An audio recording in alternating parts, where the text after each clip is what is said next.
इस देश की जनता का उसूल है कि जो आदमी सही करेगा उसका विरोध करेंगे। विरोध नहीं, हमारा काम है सवाल पूछना। हमारे भगत सिंह शहीद आजम भगत सिंह को फांसी क्यों हुई? क्योंकि देश के अपने ही लोग गद्दार थे, ठीक है। मतलब इतने ज्यादा लोग थे, जब भी देश को गुलाम क्यों बना लिया गया? क्योंकि समझ नहीं थी, जातिवाद के नाम पे लड़ रहे थे, धर्म के नाम पे लड़ रहे थे, इसलिए। और आज फिर वही हो रहा है। अभिजीत दिपके जो कि कॉकरोच जनता पार्टी के संस्थापक हैं, उन्हें परमिशन मिल गई है जंतर मंतर पर प्रदर्शन करने की, लेकिन शांतिपूर्ण। यहाँ पर उनके समर्थक हैं, हाथ में भगत सिंह का फोटो लेकर आए हुए हैं और प्रदर्शन में हिस्सा लेने के लिए आए। आपका नाम क्या है? लक्ष्य वर्मा। लक्ष्य, क्या मांगे हैं आपकी? सबसे पहले आप जल्दी से बता दीजिए। एजुकेशन मिनिस्टर का रिजाइन, क्योंकि इतने बच्चों ने आत्महत्या करी है, उसकी एक छोटी सी सजा है कि एजुकेशन मिनिस्टर रिजाइन दे, जिससे आने वाले बच्चों का भविष्य उज्जवल हो, ठीक है। ये पेपर लीक ना हो, ये धांधलीबाजी ना हो। अच्छा, इसके अलावा और क्या मांगे? मांग तो टाइम आने पर ही बताएंगे, लेकिन पहले एक काम तो करें, एक काम तो पहले, ठीक है। क्योंकि ये इतना अच्छा सिस्टम नहीं है कि हमारी मांगों को इतने बिल्कुल एक बार में मान लेगा। अब इतना पुलिस प्रशासन लगा है, इससे बढ़िया कि इस्तीफा दे देते हैं, ये जरूरत ही नहीं होती इतने लोगों को परेशान होने की। आपकी नाराजगी किससे है? धर्मेंद्र प्रधान से है, पूरे सिस्टम से, सरकार सिस्टम से है, पूरे सिस्टम से है।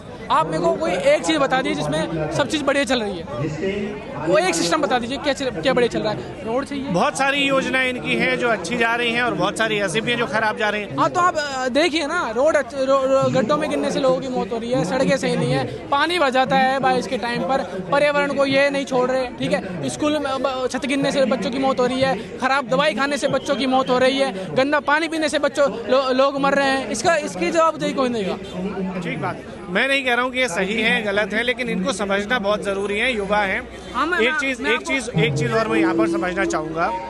आरोप ये लगे हैं कॉकरोच जनता पार्टी के फाउंडर पर या सौरभ दास, जिन्होंने प्रेस कॉन्फ्रेंस की थी, कि वो उमर खालिद के सपोर्टर है। अब एक तरफ आप हाथ में भगत सिंह का फोटो लिए हुए हैं जो बंटवारे के खिलाफ थे, एक उमर खालिद हैं जो कश्मीर को अलग करने की राय जाहिर कर चुके हैं कई मौकों पर। देखो, बैकअप में जो पुरानी बातें, इस पे हमें बात पुरानी नहीं, बात सोच की है, बिल्कुल ठीक है। लेकिन अभिजीत दीपके की भी सोच सही है कि अगर देश का युवा पढ़ेगा नहीं, शिक्षा अच्छी नहीं होगी, तो सवाल कैसे पूछेगा? मैं भी अच्छी शिक्षा, अच्छे स्वास्थ्य और अच्छी हवा के पक्ष में हूँ। लेकिन तो इस देश की जनता का उसूल है कि जो आदमी सही करेगा उसका विरोध करेंगे। विरोध नहीं, हमारा काम है सवाल पूछना। हमारे भगत सिंह शहीद आजम भगत सिंह को फांसी क्यों हुई? क्योंकि देश के अपने ही लोग गद्दार थे, ठीक है। मतलब इतने ज्यादा लोग थे, जब भी देश को गुलाम क्यों बना लिया गया? क्योंकि समझ नहीं थी, जातिवाद के नाम पे लड़ रहे थे, धर्म के नाम पे लड़ रहे थे, इसलिए। और आज फिर वही हो रहा है। वो सारी बातें ठीक है, लेकिन उमर खालिद की जो सोच है उसको लेकर हमेशा से सवाल उठते रहे। नहीं, हम देखो, जो सोच है उमर खालिद की, जो सोच है, उनको जो जेल में डाला गया, ठीक है।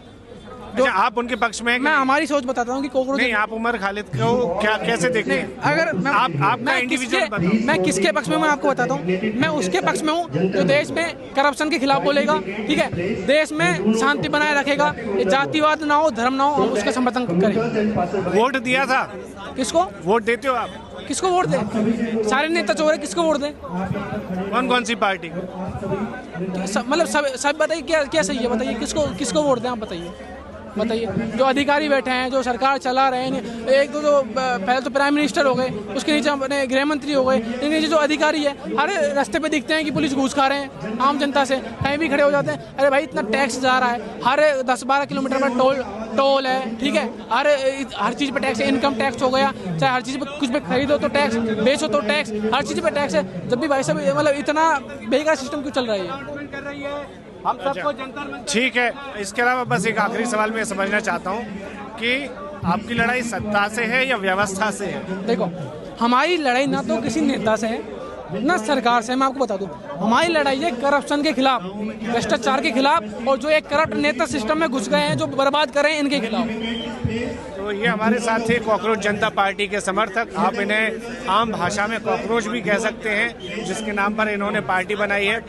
फिलहाल ये सही है गलत है वो बाद का विषय है, लेकिन इन्हें समझना इस वक्त पर थोड़ा सा, मुझे लगता है, उसको अहमियत मिलनी चाहिए। सर, आपको बताऊं, अगर इनको समझ जाते हैं ना देश की जनता, तो आज ये दिन नहीं देखने पड़ते। जी, तो वही बात है कि ये सिर्फ अपनी बात कहने आए हैं, कह रहे हैं कि शांतिपूर्ण प्रदर्शन करना चाहते हैं, और आगे चल के देखते हैं कि इनके साथ सरकार का क्या रवैया रहता है, सिस्टम का क्या रवैया रहता है, और क्या ये अपनी मांगों पर अड़े रहते हैं, क्या ये उतने ही ट्रांसपेरेंट रहते हैं जितने आज हैं, या फिर ये इनकी कोई और रणनीति आगे आने वाले समय में हमको देखने को मिल सकती है।